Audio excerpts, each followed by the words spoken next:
Hey, what's up guys? Gian here of Gadget Pilipinas. Welcome back to the channel. And of course with me is...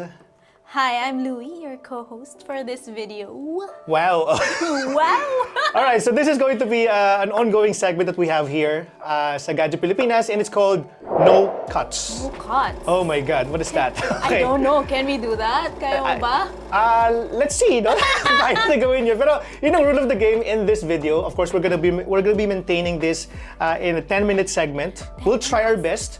And we will take note yung mga times na magka-cut kami. Siyempre, I know na walang cut, no?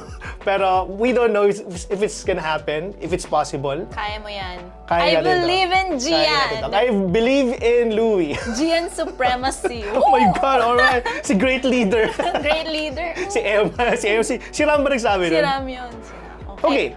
Alright, so in this segment of No Cuts, we're gonna be talking about the TGS games that we want to play on our ROG Ally X. Wow. Pakihawak nga, yes. No, we do have here the ROG Ally X.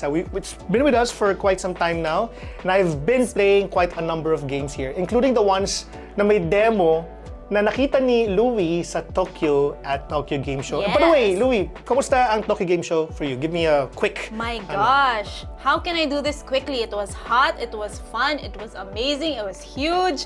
If you saw our video, how huge Tokyo Game Show really is, it was massive, man. Like, That's we were true. so tired. Mga 10K steps per day, I think. 10K? At least. So yeah, but it was fun, and you know, we'll see the different kinds of games that were showcased at Tokyo Game Show, di ba? Parang yan. So we're excited. Walang-wala yan sa yung 10K mo. Walang-wala yan dito sa akin, 572. Joke lang. Di naman. But yeah, I'd like to, of course, thank you, for, of course, representing Gadget Pilipinas at the Tokyo Game Show 2024. And special thanks to our sponsors during the trip. We have, of course, ASUS, Republic of Gamers. And of course, also we have... Smart Gigaroom, thank you for keeping us connected the whole trip. It was so nice actually, because while we were in line, you saw naman how many people were there. We were just like browsing, we were always connected. And then what's good about Tokyo Game Show is everything's online. They have the map, how you can check the schedules of the lives. Right. So everything was online, and we were able to stay connected because of Smart Gigaroom. So thank you. Yeah, thank you, of course, again, to our sponsors. Now, let's move on to the topics for this video. 5 games, or even probably more, Yeah, that we was a can lot. contain within 10 minutes or maybe Kaya 11 ba? minutes. Let's see. No, let's start with the first one, which both of us really love. It is from Atlus, no? Yes. And it is Metaphor Re Fantasio. Yeah. Right, hit me with the information about this, Luie. Actually, there's not a lot of information if you don't dive into the trailers. And well, the good part about Sega Atlus right now is that they have demos available on different platforms. So you can actually dive in before the launch to get like a little prologue of what the game is about. It's like a fantasy world where you have to kind of adventure to solve a mystery behind an assassination Of the king. Yeah. Something like that. So it's an RPG, fantasy RPG, which is normal for a Sega Atlus game. They're the makers of, the Persona series, if you're familiar with them. That's right. So yon. I super love the art direction Yes. of Re Fantasio. Yeah. They also invited some of the known stars, even from the Nier Automata universe. Yung mga design ng buildings, some of the designs also of the... Talaga, actually, I'm not yeah. really familiar. It's But really all I know nice. is that when I was playing it, ang ganda niya. Like, it was really, really nice, very visually pleasing.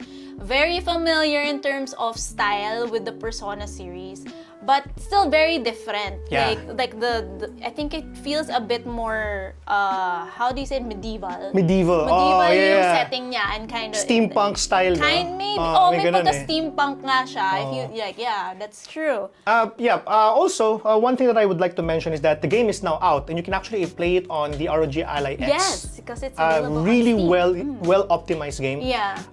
There's also a demo, so should you are still on the fence of getting this game, you can now do so. Really good game. You can switch to fighting the monsters by group, or pwede mo rin silang pwede rin na solo na parang action style na. Honestly, the fact that it's turn-based, like, it's so nice because you rarely see turn-based games nowadays. Yes, diba? that's true. So for me, as a long-time RPG fan, turn-based Japanese RPG, go do it. Go. And of course, we do also have now the review of the Metaphor de Fantasio on One More Game, our sister website. You can go and check it out. So they already have it. Next on our list, we have Epic Mickey Refurbished. Ito sa mga tito na kagaya mo. Rebrushed. Rebrushed.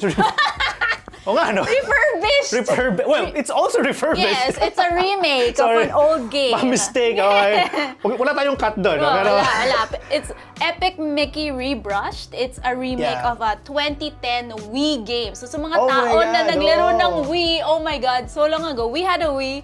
I never had a Wii. I never got to play this game. Maybe because at the time, I don't know, I wasn't aware that there was a game like this. So it's a remake of the game then. Iyon.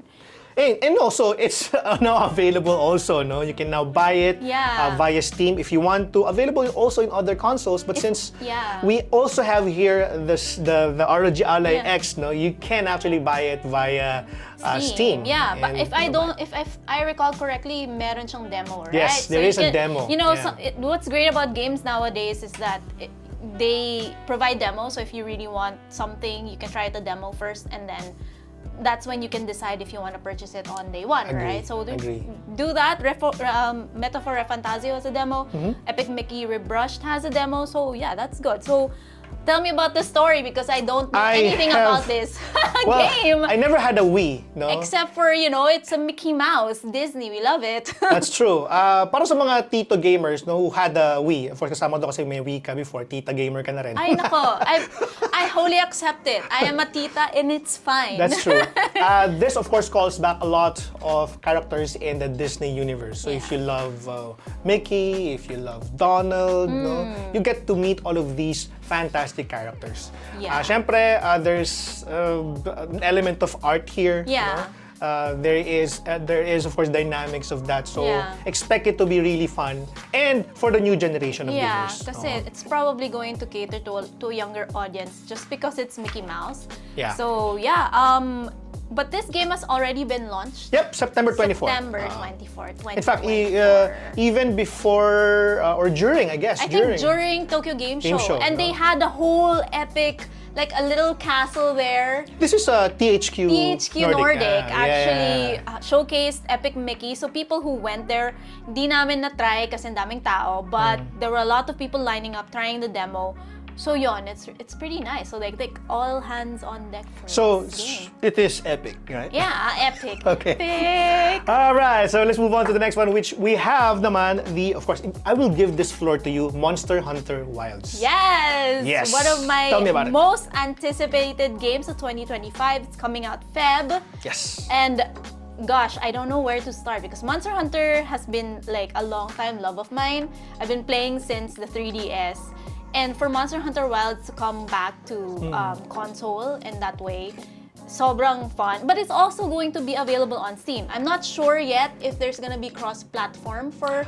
I am not sure. I believe it is... Parang wala. Wala silang sinabi about cross-platform. Yeah, but that's the hope, diba? That's always the hope. But anyway, so it's... I guess it's the cross-platform kasi there's a challenge in mounting that kind of mechanics. Pero that would be nice. That would be nice. Although I'm not sure. Sana. Crossing my fingers. But anyway, sobrang fluid niya. Like, playing the game, the demo. There's no demo available yet. We're hoping it's gonna come out soon because they're just rolling out a playable demo in all of the events. Grabe the experience. If you see my video, we tried to get a ticket at 10 a.m. That's when the doors open. 12:30 noon na yung time slot namin. My God, that's how 2.5 fast hours. the number of tickets were already dispersed by the ushers. Pero how many hours or minutes are given per Sa participant? demo, it's actually 30 minutes. I think around 30 minutes kasi... Tapos marami yun. Yeah, we chose a multiplayer line, so we played with 4 different people. So that's me and Rick and then 2 other people. And then, ikaw bahala, you wanna hunt the main monster or if you want to hunt whatever other monster you can find on the field, it's up to you. So I used Switch Axe and Dual Blades because that's my mains. Yeah. And then, ang ganda because you can switch your weapons in between And you don't in the need battle to, na. hindi na siya kagaya ng dati na you Yeah, have to nababalik prepare. ka sa camp, you don't have to do that anymore. That's a new Yeah, mechanic. it's very, very new. And there's a lot of different moves na iniba nila that they changed, they also improved, they also added, they removed some. I haven't fully explored because the demo's super short. That's right. But Understandable naman. there are a lot of changes, which is good. But for me, it's important the fluidity is still there. It's still Right. seamless. And, it's super fun. It's still very, very difficult, very challenging, as a whatever Monster Hunter game normally is. So, you know what? Get good. Siyempre, merong paborito si Emma na i-hunt dun eh. Ano? Pukei-pukei. May parang version yata nun nalalabas talaga? sa Monster Hunter Wilds. It's part Pero of it's the same name. I don't think so, but it just looks similar. Oh, I'll find it okay. later. Anyway. Yeah, you'll find it. Yes, Here's yun. if you're watching right now, you can see now a sample Yeah. photo or video of that monster in Oh the my previous gosh. generations. Okay, let's move on. I see that we've run out of time, but we're still gonna push on. Fatal Fury City of the Wolves, if you're really itching for that fighting game itch, no? We posted a video of that. This is probably the game to be. And you know what? One of my concerns in this game, although I love the game so much, I've seen the videos, yeah. the footages. It's a little bit expensive. It's a 3,000 plus. Oh, on Steam. really? Yeah, it's 3,200. Yeah. I mean, Is that normal? You have to educate me because I'm not it's a not fighting game girly. normal. I mean, I don't know if it's not normal, but kasi if you get, for example, other fighting games, but usually cost about 2,500. Yeah. But games nowadays, they've really, gone out a bit in terms of prices. But this is also a show of how well you are dedicated for the game. Yeah. Because if you're really dedicated to play that kind of game and you love the franchise, you buy it. So much so with other people who buy like iPhones and other devices, ROG Phone 8. No? Yeah. Sometimes it's not, it's not sometimes, it's really pricey. But some people buy it. Because for the love, it's for the people who really are fans of SNKs, like Fatal Fury series, right? Can I just share? Sure. During Tokyo Game Show, there was like a little section at the SNK booth where visitors could actually compete. And if they win that little mini tournament that they have, I think you can win a controller. Did you win? No, I didn't join. I don't play fighting games. Pero interesting. It's interesting because they really cater to their community. And for the hardcore fans, you know what? If you want to go to Tokyo Game Show, really just go to the booths that you really want to visit. Right. And and then enjoy. I mean, I can't wait for that. That game will release on April 24. 2025. 2025, next year. And of available course, on Steam, so that means yes, you can ROG play it on Ally. your ROG Ally X. Yay! Siyempre, if you still have the ROG Ally, the OG, Pwede pa naman. Pwede. Because the difference in terms of that would be, of course, the RAM configuration. You also have the difference in terms of the SSD kind that you can install there, plus the battery life. So if you want a gaming portable console that you can bring with you, that's it. And this is me, not because they sponsored our trip, but I personally own one, and even the OG. I love this. you can compare. Yes, that's true. And yun na nga, no? So those are the games that we really love and we are going to play on the ROG Ally X. From Tokyo Game Show. Yes, of That course. we saw, no? yeah. And syempre, meron tayong mga dito, no? Meron tayong mga quick mentions before we wrap up. We have, of course, Pal World. There was a big booth. Yeah. Like all of the creatures were there. Like it was fun, and there were girls dressed up in costume. Oh. It was Eman would love that. it's cute. It's cute. Yeah, Pal World, we love Pal World on the PC. They have now an ongoing thing with Nintendo because of certain allegations, which of course we don't know really much about. Yeah. Because I'm not a lawyer, so Yeah. I don't know. Play what you want to play, man. Play what you want to play for as long as it's available. Oh, okay. And of course, Warframe. Shout out to Chester. Chester loves Warframe guy. and also Jason Dairit. No? Yes, I yes. still do have some. I have never 85 played. hours What? of Warframe There hours. was like a figure in the booth that I thought was a real person, and then he had like a spinning sword, and I was like, okay, that's really? obviously not. There was like I think it was a bike, and then there was like a statue in front. But Yeah, it was because they recently turned the game into an open world type thing. So meron na silang ganung elements. Okay, interesting. And lastly, we have Mecha Break. Mecha Break, They what? did have a demo. They had like a playable demo there, but it's not playable right now. I know they had a closed beta like a few months ago, a few weeks ago. But the booth was pretty amazing because they had like a bust of like a mecha there. So I wish it was moving. That would be cooler. But actually having a whole bust of a mecha is pretty amazing to set up in a very big event. Grabe, no? Games nowadays, they've Kakaiba. really grown To the and next level. to the next level. Yes. And of course, no, games that we're talking about here, most of these games, well, if not all, will be playable on the ROG Ally X. And if you wish to know more about the games that we have discussed, we do have a sister website, onemoregame.ph, Yes. where we have reviews. No? Our Yeah. Chris Go Garcia's team, they're very much dedicated Yes, to they write very reviewing. good reviews. So, you know, and they have a very simplified way of reviewing games that if you just want to wait for a sale or maybe or buy it on day or one, not, no. they will tell you. So go check them out. Yep, and of course, for algorithm's sake, we do have also some numerical rating also. Yes. But of course, you know how algorithms sometimes Yes. work, that Google would sometimes require numerical ratings instead of words. okay. But for those of you who do not fancy those kinds of things, we do have a simplified way of reviewing things over at onemoregame.ph. But yeah, Tayo! Woo! that's it, guys. Told No? you di kaya eh. Hindi kaya. We're about 16 minutes now, but I guess that's really how things work. Maybe Yeah. in our next episode, we'll do probably 15 minutes at maximum, think no? so. Oh, kaya naman eh, no? Feel ko. Dude, no cuts. Yeah nga, it's called No Cuts. No And we never cuts! had the... We did no cuts! Literal, no? Very, very Yes! nice. Okay. So for those of you who, of course, no, support Gadget Pilipinas, no, OMG Luie, onemoregame.ph, and even Glint, kami sa Blip Media, we thank you for supporting us all the way. Yan. So, Thank you.